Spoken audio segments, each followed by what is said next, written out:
Hey guys, welcome back to the channel. Hey, before we get into today's topic, I want to thank you guys so much for your support. It means so much to me. If you like this video, you like this content, please go ahead and comment, like. If you're seeing this for the first time, please subscribe.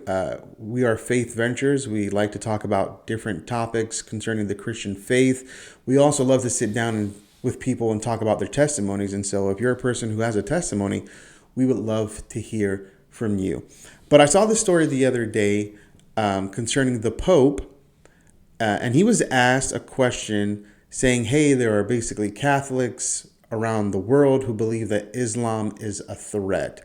And I just found his answer to be very interesting, and I just want to talk about it. And so we're going to go ahead and check out this video. Let's hear what the Pope has to say, and then let's see what our response is. Hello, Your Holiness. Thank you for this very interesting trip. You just talk about continue to build bridge between different worlds, and I like to ask, some Catholics in Europe believe that Islam is a threat to a Christian identity of the West. Are they right? And what would you say to them? All of the conversations that I had during my time both in Turkey and in Lebanon, including with many Muslims, were precisely concentrated on the topic of peace and respect for people of different religions.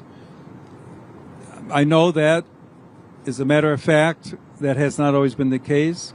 I know that in Europe there are many times fears that are present, but oftentimes generated by people who are against immigration and trying to keep out people who may be from another country, another religion, another race.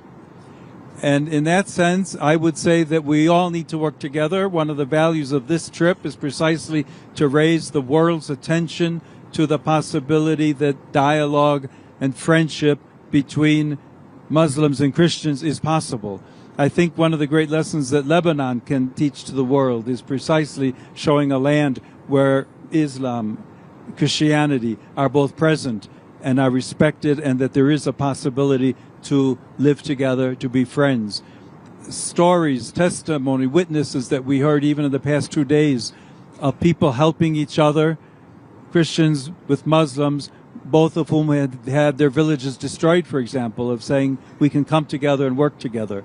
I think those are lessons that would be important also that we heard in Europe or North America, that we should perhaps be a little less fearful and look for ways of promoting authentic dialogue and respect. I found the Pope's answer to be kind of like a little PC, some political correctness, in there talking about everybody living in harmony and peace. And I completely understand from his position why he might have to say that. I'm not saying that that's not what he believes, but I think the question is, is Islam and Christianity, are they compatible? I think that's the better question. We can live in peace, and I think people are capable of living in peace with anyone. I think, though, when we're talking about like, oh, can I live in peace with anyone? Yes, if I let that person just do what they want. And that's the issue here. The issue is that everybody has agendas. Christianity has an agenda. Islam has an agenda. And those agendas, in my view, in my eyes, are not compatible. What do I mean by this?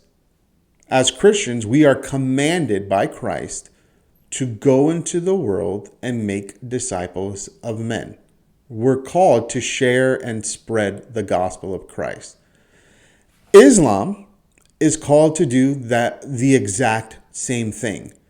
And so then when we examine, okay, what are the ideas of Christianity? What are the ideas of Islam?